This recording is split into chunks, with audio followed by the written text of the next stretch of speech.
Thank you very much, Peter. The Blue Shield Committee in Norway was founded in the year 2000 based on a working group between ICOM, ICOMOS, IFLA and ICA, but also more loosely connected to other cultural heritage actors like the Norwegian Directorate of Cultural Heritage and the Red Cross in Norway. The Norwegian National Committee is not a member organization, but it's based on a very close cooperation with and between the organizations that founded the committee in the first place. The board consisted of only 4 members until this year, in fact. Even though it was only 4 people, they managed to commit a lot of work on different areas here. Among others, they have worked to establish a national contingency plan for cultural property protection here in Norway. They worked also very strongly towards getting the UNESCO 1970 convention ratified by Norwegian authorities, which happened embarrassingly late in 2007. They have also been working on getting the Hague 1954 second protocol ratified by Norwegian authorities. And also they, of course, have been working on raising awareness and taking initiative to have Norwegian authorities to contribute to rescue cultural heritage and the threat in different conflict areas, such as Iraq and Afghanistan and Palestine. They have been quite active there. They have delivered teaching on cultural heritage and international legal relationships with the Norwegian military crews on the way to efforts in Afghanistan during the last crisis.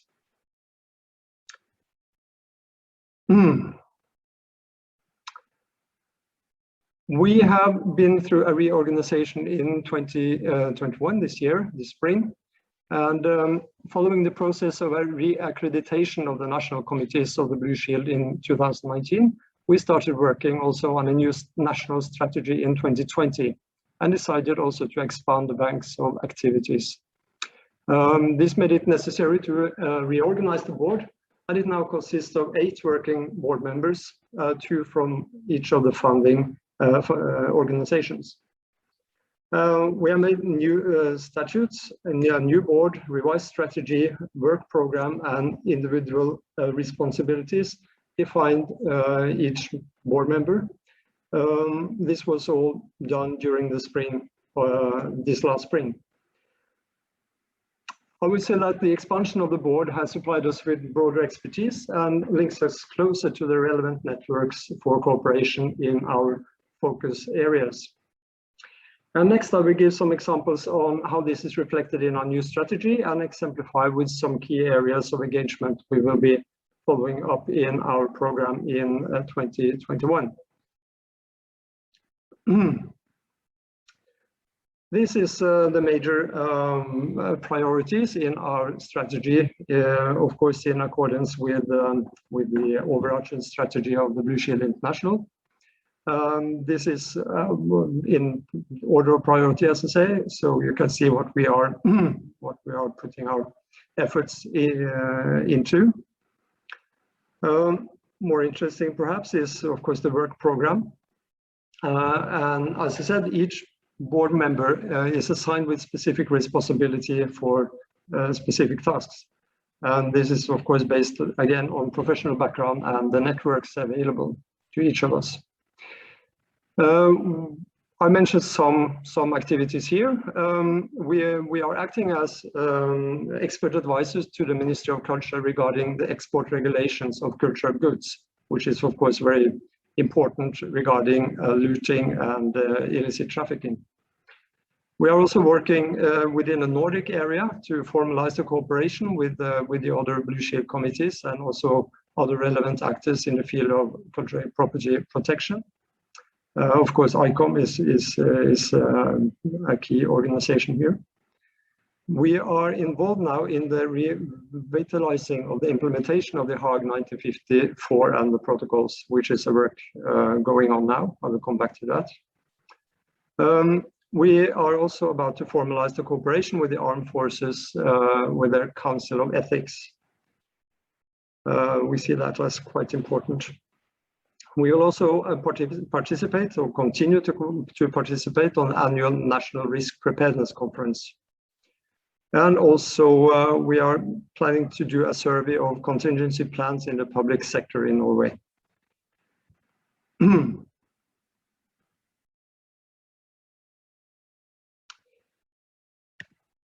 So we have some target areas I want to elaborate a little bit upon. Listed here 4 different areas. One is the collaboration with FORC, which is a forum for emergency preparedness and residual value rescue for art and cultural monuments in case of crisis. We have entered a collaboration with FORC, which consists of the Directorate of Cultural Heritage, the Arts Council Norway, the KORO, which is an organization to support art in public spaces, and the abbreviation KA, the Church Employer Organization, which is quite important regarding the churches and preparedness there. The Nordic Conservators Association is involved, and also the National Archives of Norway and the Finance Norway, which is important since they are working on insurance and risk assessment from their financial point of view. FORC, they work to avoid the loss of national, regional and local art and cultural historical values in the event of crisis. And they have a national responsibility working for changes at regional and local levels, very hands-on. They are trying to identify shortcomings and needs in the current routines and services by obtaining information from owners who have experienced crisis. And they define competence needs of insurance companies, managers, and rescue service. Furthermore, they work, sounds like a detail, but it's quite important. They work to ensure that the emergency call 110 in Norway exchanges you when you call them, they exchange information about cultural monuments in their map data. So in case of fires or flood or other crisis, they will have available maps on cultural monuments as well that need to be taken into consideration. They arrange joint practical courses for rescue services, conservators and managers of cultural monuments. They are doing crisis management for cultural monuments and rescue service and insurers for insurance companies. So they are very much overlapping what we are doing. So we are very happy for this cooperation. The next point was the implementation of the Hague 1954 and protocols. And this spring, in fact, in 2021, the Directorate of Cultural Heritage raised an initiative to revitalize the work of implementing the Hague Convention and its protocols. And this is following up a parliamentary report from last year, entitled New Goals in the Cultural Environment Policy, to clarify the division of national responsibilities and roles related to the obligations in the Geneva Conventions and the Hague Convention. As the work is implemented, the question of a list of protected cultural heritage will also be discussed and concluded. Such a list does not exist today. It has been before, but today it's not. But they consider to develop one over time. If this happens, it will be important that the list is seen in direct connection with the general emergency preparedness work that we are involved in. The General Commissioner of the Hague Convention in Norway is the National Antiquarian, and the function and responsibility of this office will also be redefined as part of the process. So the Norwegian Blue Shield Committee has been invited to participate in the revision work in cooperation with the Directorate and the relevant NGOs and organizations.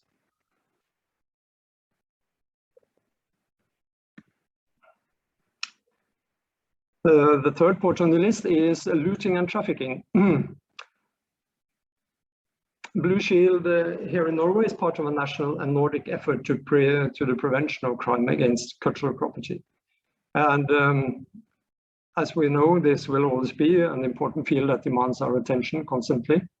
And the recent incidents, of course, in Afghanistan is two obvious example on what happened on the threats during conflict and crisis. This effort is linked to the international conventions and the regulation of import and export of cultural objects, cooperation with police and custom agencies, and ethical guidelines for museums, antique dealers and researchers, which we have been working very closely on in cooperation with ICOM during the last 2 years. The main thematic areas we'll be working on regarding this field is protection of cultural heritage and cultural objects in war and conflict areas. It's the investigation of the illicit trade in cultural objects. It's the destruction of protected cultural monuments and metal detector activity in Norway, which is increasing. And it's also a restitution of illegally traded cultural objects. And now in June, I arranged for the restitution of more than 600 illicit objects at a major arrangement here at my museum, hosted by the Minister of Culture, who formally handed over the objects to the ambassadors from, I think it was 10 countries involved. We see this also as a very important area of activity. So a few words on closing words on the challenges we face. We have some specific challenges we are facing in Norway and of course elsewhere. Norway is by nature. Jeg sitter I en konferanse. Okay. Yeah, I'm sorry. Norway is by nature a traditional and political decision a decentralized country, and this means that many smaller archives and libraries are scattered around in local societies and is lacking professional staff and thus are poorly documented. A priority to survey the situation and initiate collaboration with local authorities is something we are working closely on. Also climate change, of course, this is something we all suffer from, but Norway has some challenges because we are having a lot of nature here in Norway.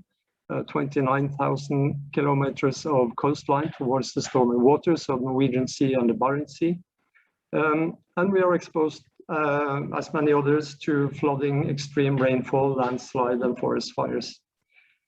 And because of this, we also consider the Blue Shield Norway's participation in the annual National Risk Awareness Conference to be a priority. And at last, I would say, well, expect the unexpected. Threats can come from many in many unexpected ways. And in Norway, for some years, we have suffered a lot of church fires. More than 50 churches have been deliberately destroyed or damaged by fire since 1992. And burning down churches became a part of the black metal culture that has become very active in Norway around 1990 and forward. And no one actually saw that threat coming. And as a result, we have lost a significant number of our churches. Several of them are medieval. And we still lack satisfying protection against fire in many of our old wooden churches. So we, like you all, we have a lot of work to be done, and we have to be prepared for also the unexpected threats we are facing. Yes, I think I stop there, and we can continue in a round of questions if that is fine with you. Thank you.